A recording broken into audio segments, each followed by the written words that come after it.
Salutations à vous, frères et sœurs à travers le monde. Que l'Éternel vous accorde encore sa faveur en cette journée. Nous sommes aujourd'hui là pour, comme d'habitude, continuer à partager, à méditer sur la parole de Dieu. Pour ceux qui ne me connaissent pas, je suis votre frère, votre bien-aimé, je suis l'apôtre Marcel Nono, prédicateur et enseignant de l'évangile éternel, l'évangile de Jésus-Christ. Aujourd'hui, je voudrais que nous puissions ensemble examiner des situations à la lumière des Écritures, afin que le peuple de Dieu soit éclairé. Car la Bible déclare que la nature doit nous enseigner. Donc nous devons regarder les événements que nous vivons, les situations vis-à-vis desquelles nous sommes confrontés, et nous devons ramener ces situations à la lumière des Écritures ou à la lumière de la nature, afin de comprendre si ces choses sont conformes à la parole de Dieu ou pas. Je voudrais aujourd'hui parler avec vous de Casarema. Déjà, je voudrais être très clair. L'Écriture déclare expressément: nous n'avons pas à lutter contre la chair et le sang. Donc ici, il ne s'agit pas de s'attaquer à un individu, à une personne. Non. Nous devons combattre contre les esprits. Car nous savons que derrière les actions, les manifestations des hommes, en réalité, ce sont des interprétations des esprits qui se cachent derrière. Donc l'homme est la manifestation de l'esprit. Un enfant de Dieu qui marche conformément à la parole de Dieu, il est la manifestation au travers de ses œuvres de l'Esprit de Christ. Car l'Écriture déclare que nous ne sommes plus selon le monde, mais nous sommes selon l'Esprit. Car ce n'est plus nous qui vivons, mais Christ vit en nous. Alors si Christ vit en nous, nos membres deviennent des membres de Christ. Si Christ vit en nous, nos pensées deviennent des pensées de Christ. Si Christ vit en nous, nos prières deviennent des prières de Christ. Car c'est l'Esprit qui prie même au travers de nous. Donc ainsi, les actions que nous posons, les paroles dont nous sommes responsables, bien-aimés, est l'expression, est la manifestation de l'Esprit qui est en nous. Donc de Christ pour les chrétiens. Et nous devons examiner pour comprendre quel est donc l'esprit qui se cache derrière certaines manifestations qui ne correspondent pas visiblement à la pensée de Dieu. Pourquoi aujourd'hui je vais parler de Casarema TV? C'est une chaîne connue de pratiquement un bon nombre d'enfants de Dieu, et même pas. De toutes les façons, toute personne qui s'intéresse à la chose religieuse, pour ne pas dire à la chose chrétienne ou à la foi,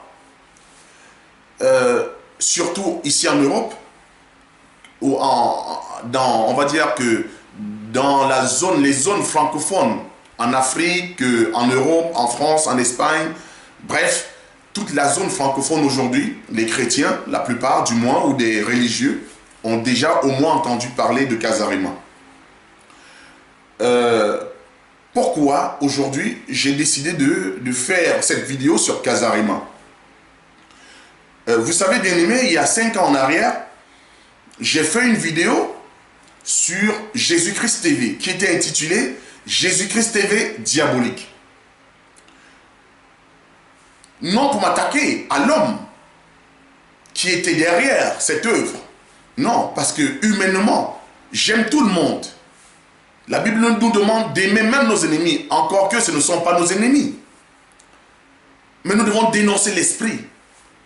Donc il y a 5 ans, je fus parmi les premières personnes qui ont commencé à dénoncer les actions, les dérives, l'esprit qui se cachait et qui se cache derrière Jésus-Christ TV.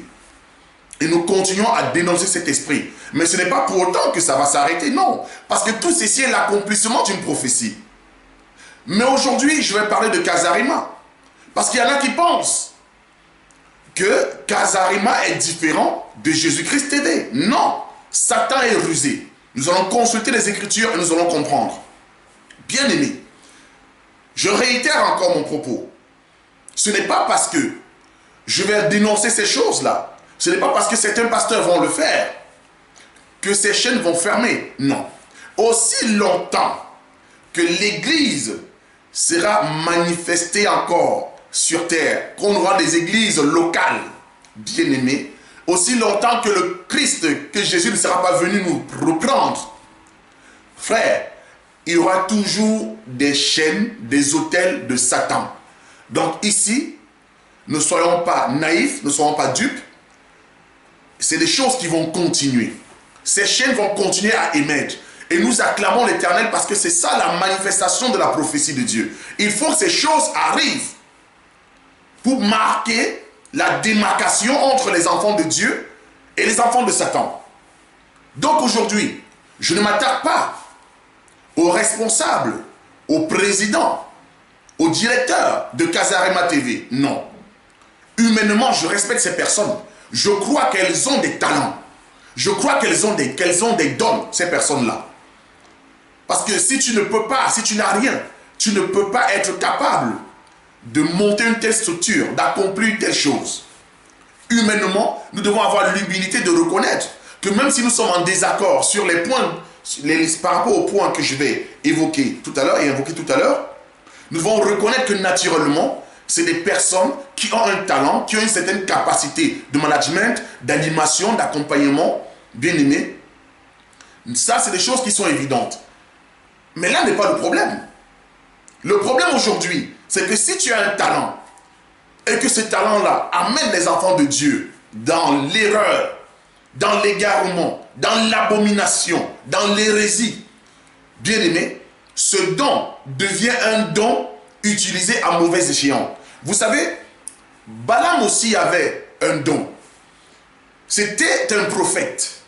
C'était un voyant. Mais Satan a utilisé ce don pour demander à Balaam de maudire Israël. vous comprenez? Donc, Satan se sert des dons que Dieu t'accorde pour pouvoir te détourner. Il peut te détourner avec ces dons-là. Pourtant, Dieu dit que les dons sont donnés aux frères pour l'édification. Donc, il faudrait que l'expression du don que tu as, la manifestation du don que tu as, soit manifestée pour l'édification du peuple de Dieu, des enfants de Dieu. Bien-aimés, vous savez, les choses qui commencent bien. Mais l'Écriture déclare, vaut mieux la fin d'une chose que son commencement. Moi, personnellement, je ne connais aucun membre de Casarema TV. Je n'en connais pas. Je respecte ce qu'ils sont. Je ne suis pas ici pour vous parler de leur vie. Ça ne m'intéresse pas. Et je suis contre les soi-disant hommes de Dieu qui, animés par un esprit de jalousie, animés par un esprit de haine, vont fouiller dans la vie privée des gens pour les exposer. Nous, en tant qu'enfants de Dieu, nous regardons d'abord à l'enseignement. Quel est l'enseignement que tu as? Parle, nous allons écouter. Et après, nous verrons tes œuvres. Nous ne sommes pas là pour piéger les enfants, ou les hommes, non, ou des femmes. Donc, nous sommes là pour regarder l'enseignement. Car l'enseignement, c'est l'esprit. Quel esprit parle en toi? Car la Bible déclare, c'est poussé par l'esprit que les hommes ont parlé de la part de Dieu. C'est aussi poussé par l'esprit que les ministres de Satan parlent de la part de Satan. Mais la ruse, c'est quoi? C'est que Satan utilise toujours le nom Jésus-Christ pour pouvoir séduire. Car il est rusé. Car si Satan venait à toi aujourd'hui, te disant, je suis Satan, tu n'aurais pas, ce ne serait pas un rusé. Tu ne croirais pas. Tu ne suivrais pas Satan. Tu ne croirais pas à ce qu'il dit. Non. Remarquez une chose. Quand il vend à la présence de la femme, il vient toujours derrière ce que Dieu a dit. Il dit ceci. Dieu a-t-il réellement dit? Il pose la question à la femme. Comme s'il se préoccupait de la compréhension que la femme avait par rapport à l'écriture. Comme s'il était sensible à ce que la femme obéisse textuellement à ce que Dieu avait dit. Mais c'est la ruse. Car il vient s'aimer le doute, il vient s'aimer la confusion. Mais la confusion, c'est dans le iota. La confusion, c'est dans un peu de levain, bien-aimé. C'est ça la confusion. Mais si tu n'as pas les yeux pour voir ces choses-là, tu vas tomber à la dérive.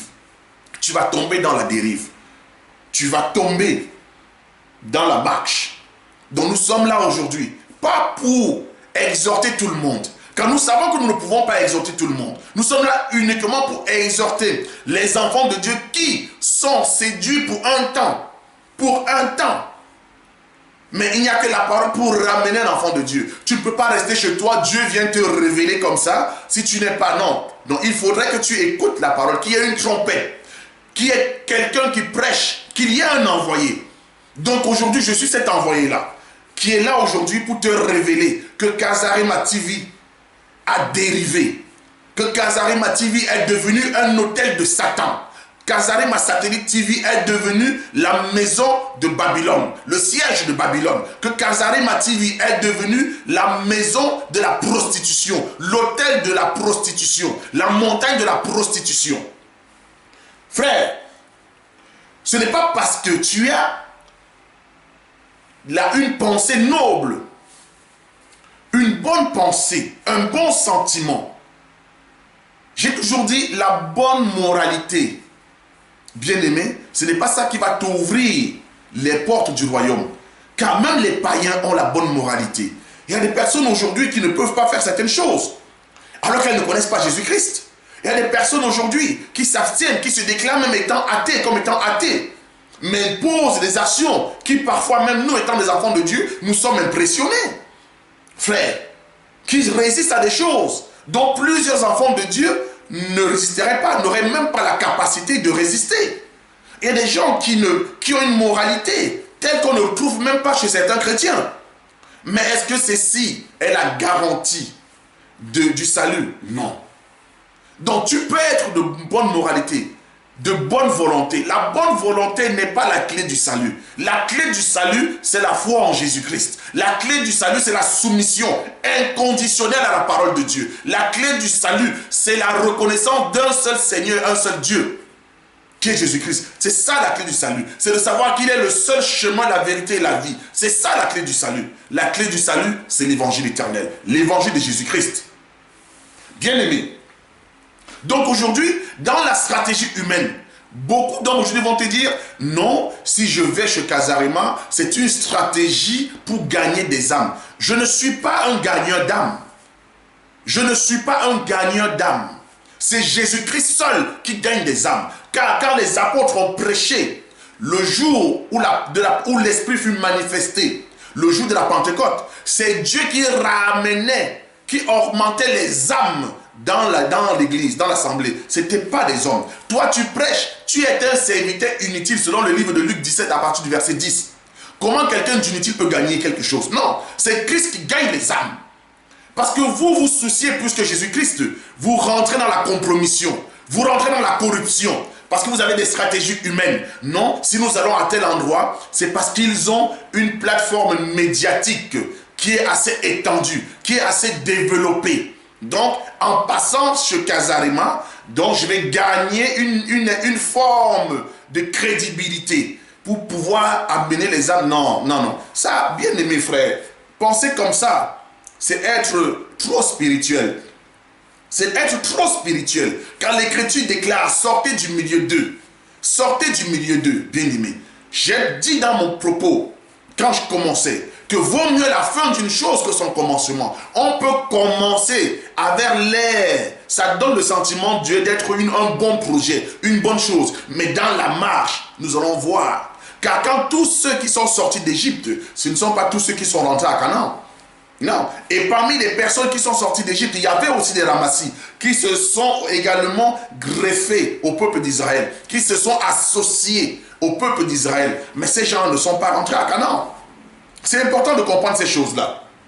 Donc aujourd'hui, si ta pensée, toi homme de Dieu, toi pasteur, toi ministre, était de t'associer chez Kazarima pour pouvoir avoir un auditoire, une visibilité, une crédibilité, comprends aujourd'hui que tu es en train de t'associer au péché des autres. La Bible dit, ne vous associez pas au péché des autres. Et celui qui sait faire le bien et ne le fait pas pêche. Donc c'est ainsi que dans un souci bien-aimé d'amour, je vais donc démontrer à la lumière des Écritures pourquoi est-ce que je me positionne de cette manière et en dénonçant aujourd'hui les actions de Kazarima TV. Je vais lire une écriture. Genèse 28, à partir du verset 16. Jacob s'éveilla de son sommeil et il dit, certainement l'Éternel est en ce lieu, et moi, je ne le savais pas. Jacob dormait. Vous savez, vous connaissez l'histoire. Quand Jacob fuyait son frère, il vient, il s'endort quelque part. Il prend une pierre pour en faire son chevet. Il dit, quand il se réveille, certainement l'Éternel est en ce lieu. Je ne savais pas pourquoi. Parce qu'il a eu une vision où il a vu qu'il y avait un ange, il y avait une échelle, il y avait l'ange bien-aimé. Donc, il y avait le mouvement de l'ange sur l'échelle. Quand il voit cette action, quand il voit ce mouvement, il comprend que c'était un signe. Et il déclare que certainement l'Éternel est en ce lieu. Et moi, je ne le savais pas. La Bible déclare dans le verset 17, il eut peur et dit, qu'est-ce que ce lieu est redoutable? Qu'est-ce que ce lieu est redoutable? C'est ici la maison de Dieu. Jacob déclare que le lieu où il était, où il avait vu la manifestation de l'esprit dans un songe, bien aimé, il déclare que ce lieu est redoutable. Parce que là où il y a le mouvement de l'esprit, c'est un lieu redoutable. C'est ainsi quand vous lisez Jérémie, la Bible déclare que Dieu est redoutable dans la grande assemblée des saints. Donc ici, Jacob déclarait que c'était l'assemblée, c'était un lieu, c'était un hôtel redoutable, bien aimé. Il dit, c'est ici la maison de Dieu, c'est ici la porte des cieux. Et Jacob se leva de bon matin. Il prit la pierre dont il en avait fait son chevet et il la dressa pour monument. Il versa de l'huile sur son sommet. Il donna en ce lieu le nom de Bethel. Mais la ville s'appelait à l'époque Luth. Frère, l'Écriture déclare que Jacob, quand il a eu ce songe, bien aimé, il a compris, il a eu la révélation. Il a compris que ce lieu, c'était un lieu redoutable, un lieu mystérieux. Il a pris la pierre qui lui servait de chevet pour en faire un monument. Il a dressé un autel, ce que vous puissiez comprendre simplement. Et sur ce monument, sur cet autel, il a versé de l'huile. Et il a déclaré que ce lieu est la maison de l'Éternel. C'est ici la maison de l'Éternel. La Bible dit qu'il appela ce lieu Bethel. Donc nous comprenons que Bethel veut dire la maison de l'Éternel. C'est quand même, c'est incroyable. Soyez attentifs, bien-aimés. Jacob déclare, Jacob c'est un patriarche. Si nous parlons aujourd'hui des 12 tribus d'Israël, c'est par rapport à Jacob. Si nous parlons aujourd'hui d'Israël, c'est par rapport à Jacob, car c'est lui-même Israël. Il proclame et il déclare, c'est ici la maison de l'Éternel. Ici c'est Bethel. C'est Jacob qui donne ce nom à ce lieu-là. Inspiré par le Saint-Esprit, écoutez bien, inspiré par le Saint-Esprit. Ce n'est pas parce que tu es inspiré par le Saint-Esprit que la fin d'une chose est toujours conforme à la pensée que tu avais. Alléluia. Lisons une écriture. Amos 4, verset 4. Le prophète dit, Dieu dit à travers le prophète, allez à Bethel. Alléluia. Remarquez, Jacob, il déclare que Bethel c'était un lieu de bénédiction. Car c'est la maison de l'Éternel. C'est un lieu redoutable où il y a le mouvement de l'esprit. Où il y a le mouvement de l'ange. Car nous savons que l'ange, c'est celui qui apporte le salut. Pas l'ange selon les hommes. Pas l'ange selon Branham. Pas l'ange selon les cacoïstes. Non. Pas l'ange selon les fous. Mais l'ange selon le livre d'Hébreu. Hébreu 1, à partir du verset 9. C'est un esprit. Il y avait le mouvement de l'ange. Jacob déclare de sa bouche, Amos vient. Nous savons qu'un prophète ne peut pas contredire un autre prophète. C'est impossible. Un prophète ne peut pas contredire un autre prophète. Remarquez. Amos arrive, il dit, il parle encore de la part de l'Éternel. allez à Bethel et péchez. Il ne dit pas prêcher, il dit pécher. Allez à Bethel et péchez. Allez à Gilgal et péchez davantage. Offrez vos sacrifices chaque matin et vos dîmes tous les 3 jours. Faites vos sacrifices d'action de grâce. Faites de grâce avec du levain. Proclamez, publiez vos offrandes volontaires, car c'est là ce que vous aimez, enfants d'Israël. Dit le Seigneur l'Éternel. Donc, nous comprenons ici, se pose un problème. Jacob déclare que ce lieu, c'est la maison de Dieu. Mais Dieu lui-même vient déclarer dans Amos, le Seigneur l'Éternel. Il déclare que Bethel est devenu un lieu de péché. Bethel est devenu un lieu d'abomination. Bethel est devenu un lieu de prostitution. Bethel est devenu un lieu où il y a le levain. La Bible déclare qu'un peu de levain fait monter toute la pâte. Le levain, c'est quoi? C'est le iota. Le levain, c'est ce qu'on rajoute en plus. Le levain, c'est le mauvais enseignement. Le levain, c'est le péché. Il dit, allez faites vos choses là-bas. Parce que vous aimez bien faire des choses des hommes. Allez offrir vos dîmes là-bas, vos offrandes, parce que vous aimez ça. En réalité, vous péchez, mais vous croyez être racheté. Vous croyez être justifié de vos péchés parce que vous donnez vos dîmes ou vos offrandes. Non. La dîme, les offrandes n'ont jamais justifié un enfant de Dieu. Non. C'est la foi. Donc l'Éternel déclare que Bethel était déjà devenu un lieu de malédiction. C'est pour ça que nous disons, les béthélistes, tous ceux qui disent église Bethel, frère, c'est déjà devenu un haut lieu. C'est devenu un hôtel de prostitution, un hôtel de païens, un hôtel où il y a le levain. Je continue. Pour la meilleure compréhension. Amos 5 à partir du verset 4. Car ainsi parle l'Éternel à la maison d'Israël. Cherchez-moi et vous vivrez. Ne cherchez pas Bethel. Cherchez-moi et vous vivrez. Ne cherchez pas Bethel. N'allez pas à Gilgal. Ne passez pas par Beersheba. Car Gilgal sera captif et Bethel anéanti. Pourquoi j'ai pris cette écriture? Quel est le lien avec Kazarema TV? Vous voyez, bien aimé, il faudrait que pour la meilleure compréhension, que nous puissions dire les choses telles qu'elles sont, calmement. Afin que ceux qui n'ont pas encore une certaine compréhension, une certaine culture de la parole de Dieu, ne puissent pas échapper à la compréhension. Regardez, Kazarema TV. Plusieurs d'entre nous ont vu les débuts de Kazarema. Nous avons eu des hommes de Dieu, de nos assemblées, de l'évangile éternel, qui sont allés prêcher à Kazarema.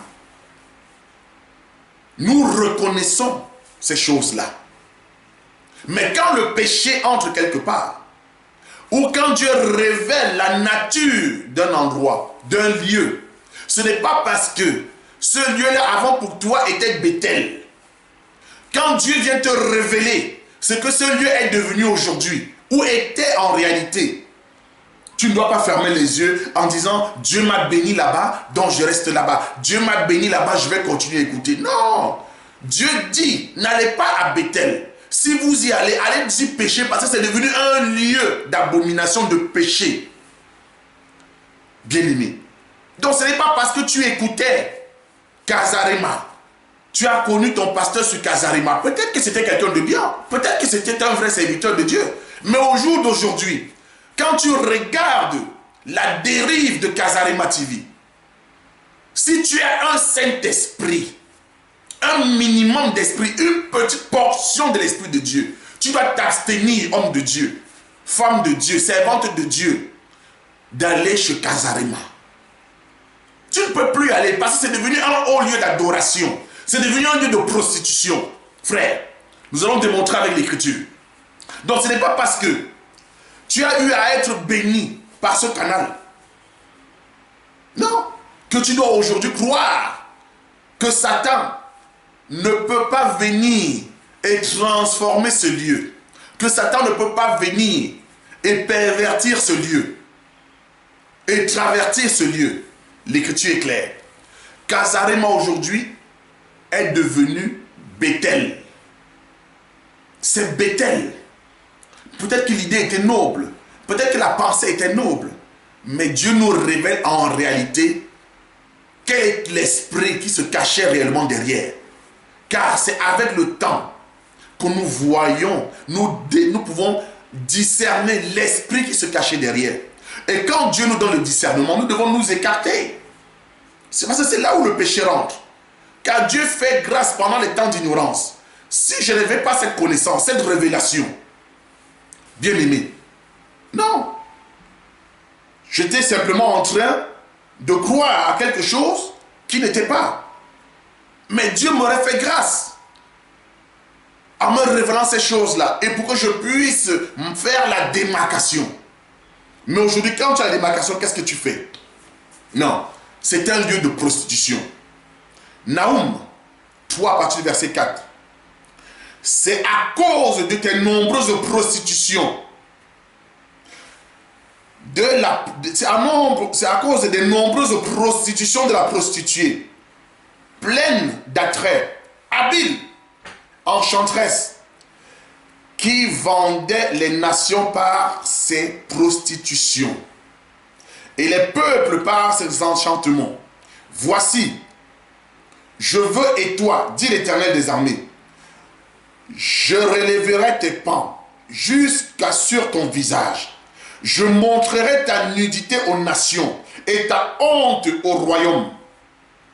Je jetterai sur toi l'impureté, je t'avilirai et je te donnerai en spectacle.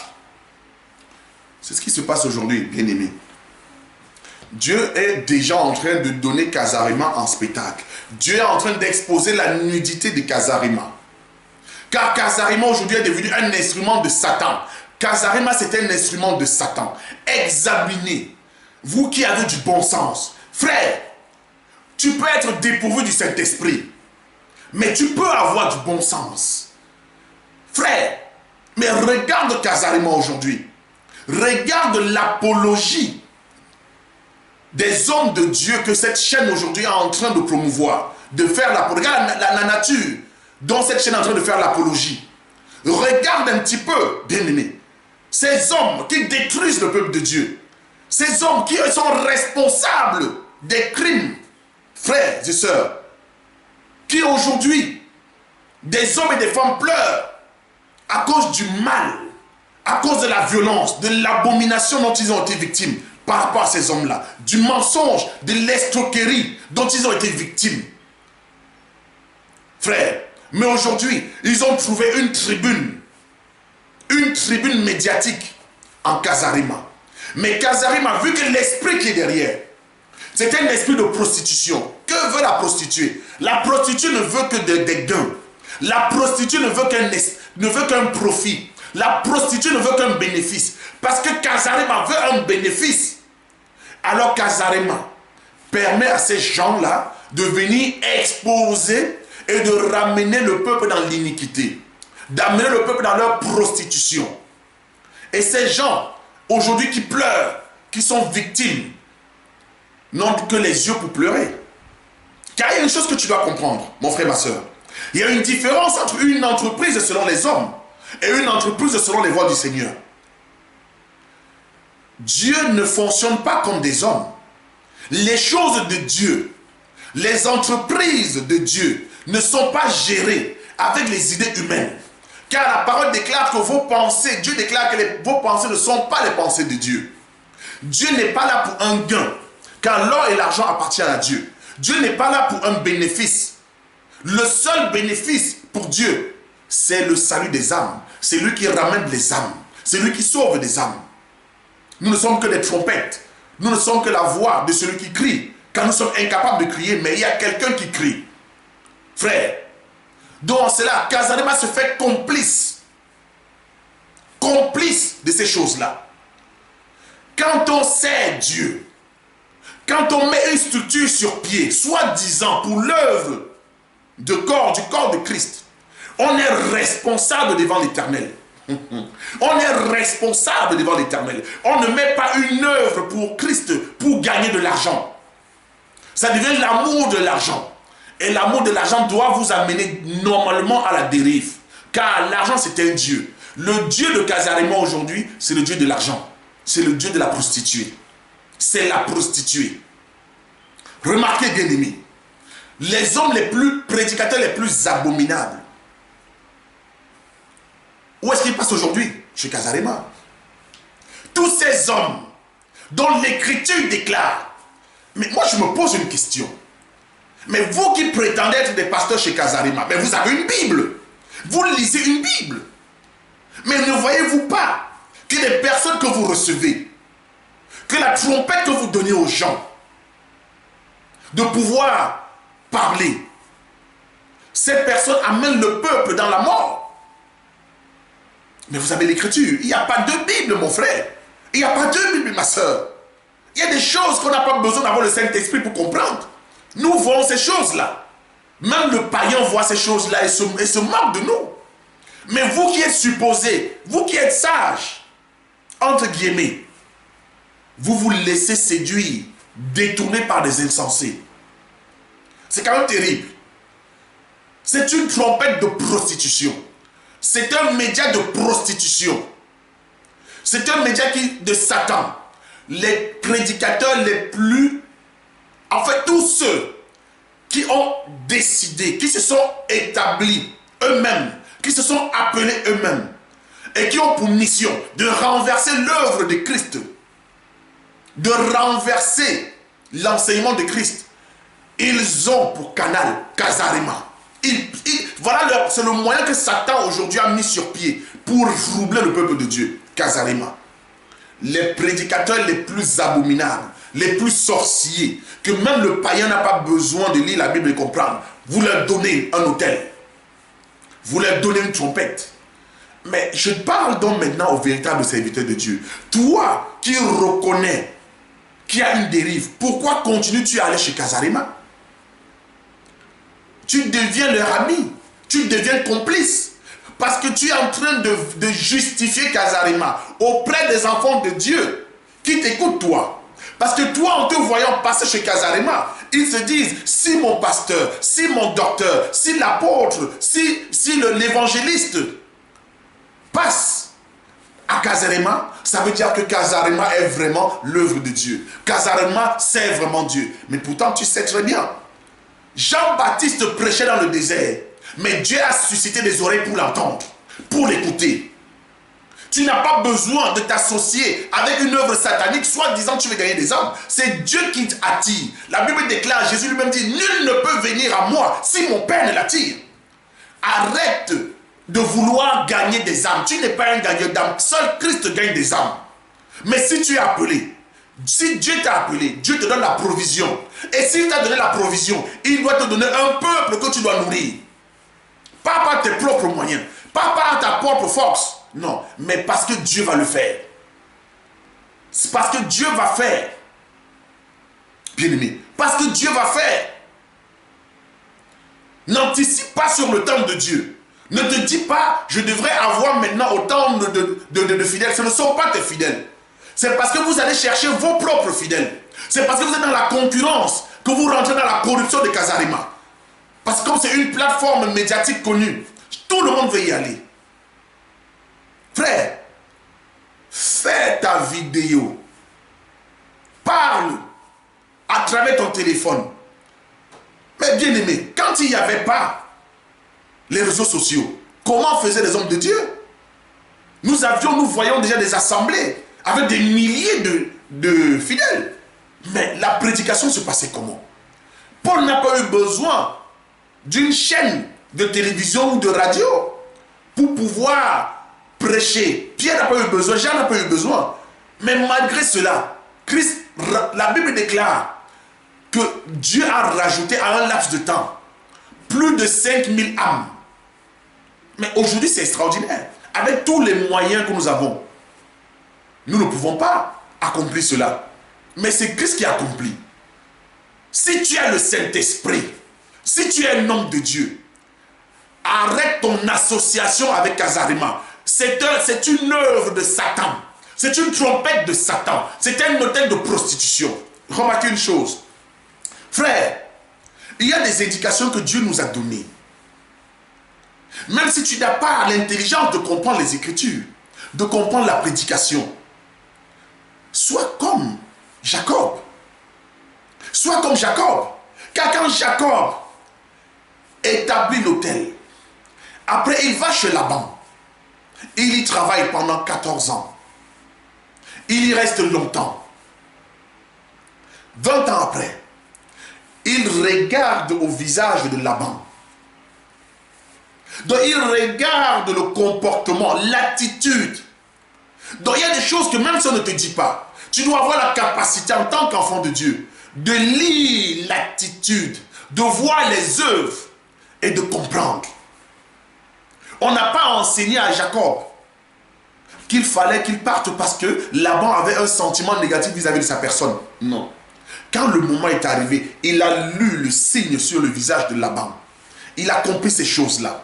Toi qui regardes Kazarima, bien-aimé, c'est pas possible. Mais regarde la tribune. Regardez nos sœurs. Je dis toujours, Dieu est merveilleux. Car quand Dieu crée, il regarde l'homme. Il dit, il n'est pas bon que l'homme soit seul. Je lui ferai une aide. Parce qu'en réalité, la femme est l'interprétation de l'homme. La femme est une bénédiction terrible pour l'homme. La femme est une bénédiction inimaginable que tu ne peux même pas évaluer. Car sans la femme, l'homme est incomplet. Il n'est pas bon que l'homme soit seul. Je lui ferai. La femme que Dieu a mis à côté de l'homme, c'est la femme qui explique l'homme. C'est la femme qui révèle l'homme. C'est la femme qui interprète l'homme. Qu'est-ce que je veux dire par là? Quand nous avons vu Akab, nous avons compris quel est l'esprit par Jézabel. Frère, Élie n'a pas fui Akab, il a fui Jézabel. Il n'a pas fui l'homme, il a fui la femme. Car si tu ne comprends pas le mystère de la femme, non. La femme, c'est une gloire pour l'homme. C'est une bénédiction pour l'homme. Mais la femme est aussi le livre dans lequel tu dois comprendre l'homme. Tu dois comprendre là où tu te trouves. Quand tu arrives, car la femme est aujourd'hui l'expression de la société dans laquelle nous vivons. La femme est l'expression du monde dans lequel nous vivons.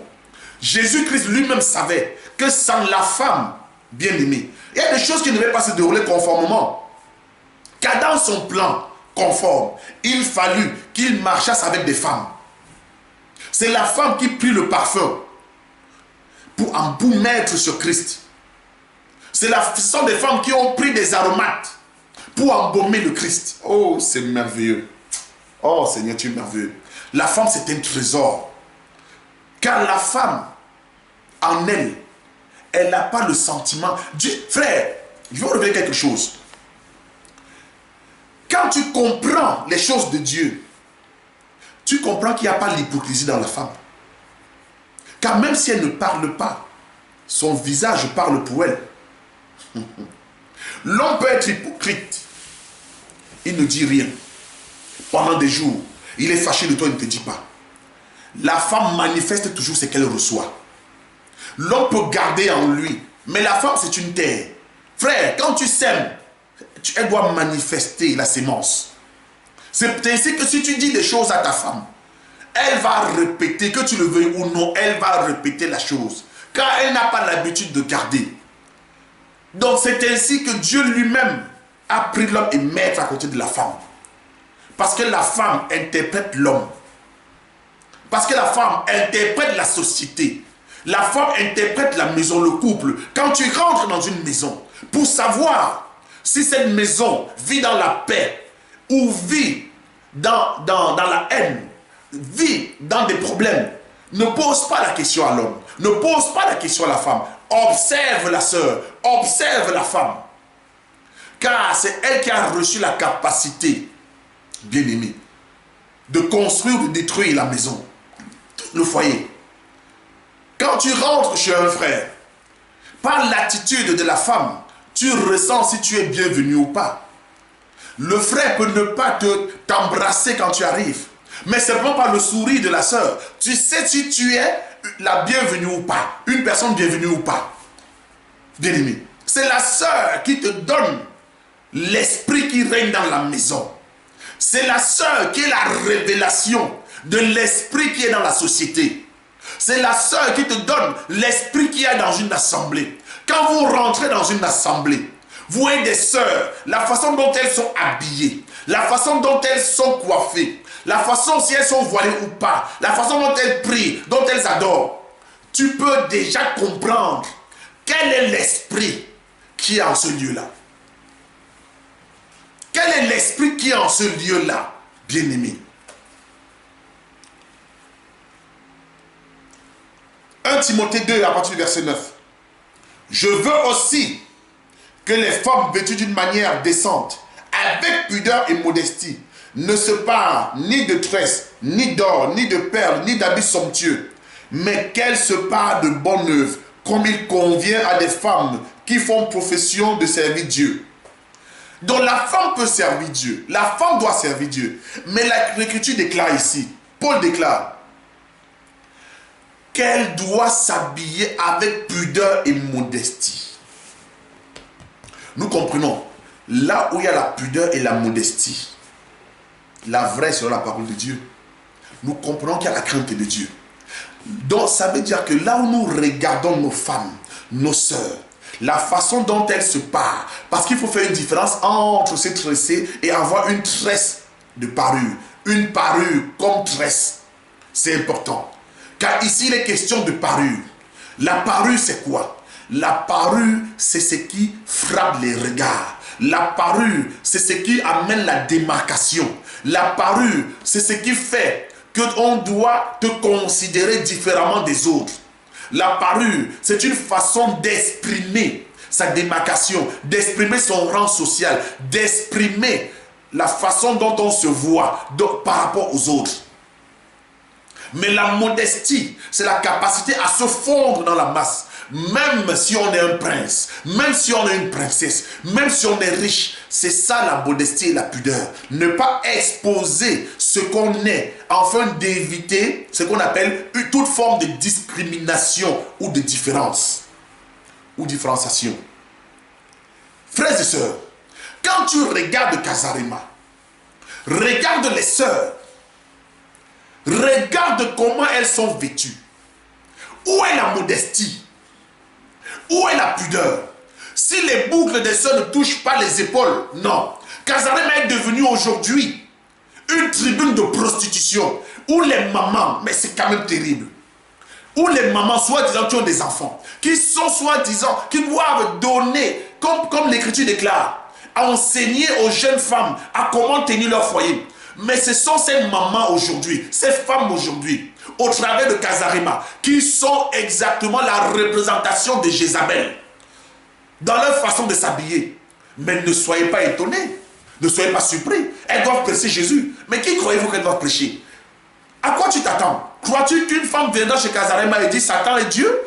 Et dire que gloire à Satan? Non. La Bible déclare que même les démons reconnaissent que Jésus est fils de Dieu. Et ils tremblent. Même quand les apôtres prêchaient, la femme qui avait l'esprit de Python, pendant plusieurs jours, elle élevait la voix pour dire, suivez ces hommes, ce sont des serviteurs de Dieu. Mais pourtant, elle avait un gain, elle avait un motif, elle servait ses maîtres. Elle voulait gagner une certaine crédibilité afin de détourner le peuple. Car il y a des personnes qui viennent s'associer à certaines œuvres pour gagner en crédibilité. Ah, si les apôtres l'ont reconnu, ça veut dire que c'est bien. Ça veut dire que nous pouvons écouter cette femme demain. C'est la même chose aujourd'hui avec Kazarima. Il y en a qui se font complices disant, si tel apôtre est passé là-bas, nous n'avons aucun mauvais témoignage sur sa vie. Il prêche la doctrine, il prêche la saine doctrine, il vit la saine doctrine. Non, s'il passe ce Kazarima, alors ça veut dire que c'est une bonne trompette. C'est un esprit de Python. Kazarima, aujourd'hui, c'est la maison de Satan. Que tu le veuilles ou non, bien-aimé, que tu le veuilles ou non, je n'ai pas besoin que tu sois en accord avec moi. Je n'ai pas besoin de ton autorisation, frères et sœurs, pour dire ce qui est conforme à l'écriture. Car je parle de la part de Dieu. Je parle de la part de Dieu. Donc nous voyons aujourd'hui que dans Casarema, c'est aujourd'hui nous parlons, c'est l'étalage des femmes qui ne respectent rien de la parole de Dieu. Des hommes qui ne font aucun cas de la parole de Dieu. Il n'y a aucune chaîne francophone. Frère, il n'y a aucune chaîne francophone qui a heurté l'écriture telle que Casarema. Aucune chaîne médiatique. Même des pasteurs païens qui ont leur propre chaîne n'ont pas eu l'impact négatif, n'ont pas accordé autant de dérives que Casarema aujourd'hui accorde. Il n'y a pas une chaîne aujourd'hui qui a fait autant d'abominations que Casarema.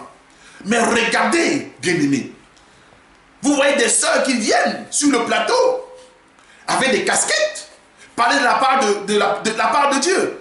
Mais Casarema a dépouillé les sœurs. Casarema a dévêti les sœurs. Casarema expose la nudité des femmes. Il n'y a plus de pudeur. Il n'y a pas de modestie. Et elles viennent animées par un esprit de Jézabel. Prêcher que Dieu ait pitié de vous. Elles se proclament pasteur, évangéliste. Paul déclare, je ne permets pas à la femme d'enseigner, ni de prendre autorité. Mais Casarema décide de dire, vous les femmes, vous à qui Paul a interdit de prêcher, venez, nous on va vous donner l'estrade, on va vous donner l'autel pour prêcher. Si tu n'as pas encore compris, Casarema c'est une assemblée, c'est une église. Toi tu crois que c'est uniquement un moyen, une plateforme, une chaîne audiovisuelle. Non, c'est une église avec ses pasteurs. C'est l'assemblée de Baal avec ses 450 prophètes. Vous ne voulez pas qu'on dise ces choses-là? Vous ne voulez pas qu'on parle? Bien, mais non. Nous devons dénoncer ces choses-là. Hommes de Dieu, arrêtez de fermer les yeux. Toute chose, quand Dieu envoie Jonas à Ninive, c'était pour un but. À chaque fois que nous constatons une dérive, un danger pour le peuple de Dieu, nous devons nous positionner et dénoncer. Pas dénoncer, combattre les hommes, mais dénoncer et combattre l'esprit. Pierre dit, je continue, Paul dit, dans 1 Timothée 2, à partir du verset 12, je ne permets pas à la femme d'enseigner, ni de prendre l'autorité sur l'homme, mais elle doit demeurer dans le silence. Vous avez vu le silence sur Casarema? Est-ce que vous avez vu une femme silencieuse chez Casarema, dans cette assemblée? Non. Car Adam a été formé le premier, Ève ensuite. Ce n'est pas Adam qui a péché et été séduit, c'est Ève qui s'est rendue coupable de transgression. 1 Pierre 3, verset 3. Ayez non cette parure externe qui consiste dans des cheveux tressés, des ornements d'or ou des habits que l'on revêt. Encore la parure. Bien-aimé, que tu sois en accord ou pas avec moi, ce n'est pas le but. Frère, tu peux fermer les yeux sur beaucoup de choses. Mais il y a des choses sur lesquelles tu ne peux pas fermer les yeux, mon frère, ma soeur. Car tu sais très bien aujourd'hui, nous devons reconnaître les enfants de Dieu au travers de leurs œuvres. C'est quoi l'œuvre d'un enfant de Dieu? Un enfant de Dieu, la Bible dit de fuir l'impudicité. Il y a des œuvres que nous devons voir. La façon de vivre l'écriture. C'est par ta vie que nous comprenons la crainte de Dieu, si tu l'as ou tu ne l'as pas. Par ta façon de te vêtir. Car, bien aimé, quand la Bible dit de fuir l'impudicité, l'impudicité c'est une façon de parler, de s'habiller. Quand on te voit, est-ce que la façon dont tu es habillé est conforme? Mais vous savez, quand on dénonce ces choses-là, toujours des fidèles sont les premiers à nous lapider. Mais continuez à nous, faites votre travail, on fera le nôtre. Vous êtes là pour nous lapider, nous sommes là pour prêcher la parole. Apocalypse 17 à partir du verset 4, à partir du premier verset. Puis, un des 7 anges qui tenait les 7 coupes vint et Et il m'adressa la parole en disant, viens, je te montrerai le jugement de la grande prostituée qui est assise sur des eaux. Je vous rappelle que plus bas dans l'interprétation, l'ange explique à Jean que les eaux sur lesquelles la prostituée est assise, ce sont des hommes, ce sont des peuples. C'est avec elle que les rois de la terre se sont livrés à l'impudicité. Et c'est le vin de son impudicité que les habitants de la terre se sont enivrés. Donc, l'eau sur laquelle, le peuple sur lequel cette prostituée était assise, la Bible déclare que ce sont des rois de la terre, ce sont des montagnes, ce sont des hommes qui se sont fait complices, qui ont accepté l'évangile, la prostitution de cette femme-là. Kazarima aujourd'hui, c'est le même esprit, c'est une prostituée. Et nous voyons ça aujourd'hui au travers de ses œuvres. Comment est-ce que les femmes s'habillent là-bas? Comment est-ce que les femmes, comment les hommes se prient là-bas? Qu'est-ce que les hommes prêchent là-bas? C'est une plateforme où il n'y a aucun tri. Chacun vient prêcher comme il veut. Son abomination, du moment où tu payes, alléluia. Mais Dieu vous demandera des comptes. Toi qui es abonné à Kazarima, sache que tu es abonné à une trompette de Satan. J'espère que demain, Dieu vous fera grâce, vous dirigeants de Kazarima. Dieu vous fera grâce d'avoir un petit peu d'humilité. Parce que quand on dénonce les œuvres de Satan dans la vie d'un homme, il ne regarde pas à l'écriture, il regarde à sa condition. C'est là où Satan vous tue. Et quand l'homme regarde à sa condition, il pense que c'est parce qu'il a telle chose qu'on parle comme ça de lui. Non. Eh bien aimé, moi je n'ai aucun problème contre vous. Je parle de la parole. Je dénonce l'esprit. Je dénonce Bethel. Je dénonce Bethel. Je dénonce Kazarima. L'esprit qui avait à Bethel, c'est l'esprit qui a à Kazarima aujourd'hui. La Bible déclare que cette prostituée-là, parce qu'aujourd'hui, vous faites l'apologie de la prostitution, de l'impudicité. Mais comment des sœurs vont s'habiller? Quand vous voyez la façon dont les femmes sont vêtues, soi-disant des femmes pasteurs, ce qui est d'abord diabolique. Mais vous voyez ces choses-là, vous les écoutez, et vous dites Amen. Peuple insensé, oh Jésus, aie pitié de nous. La Bible dit, à partir du verset 13, verset 3, Apocalypse 17, il me transporta en esprit dans un désert, et j'ai vu une femme assise sur une bête écarlate, pleine de noms de blasphème, ayant 7 têtes et 10 cornes. Cette femme était vêtue de pourpre, d'écarlate, et parée d'or et de pierres précieuses et de perles. Elle tenait dans sa main une coupe d'or remplie d'abominations et des impuretés de sa prostitution. C'est là où je vais finir.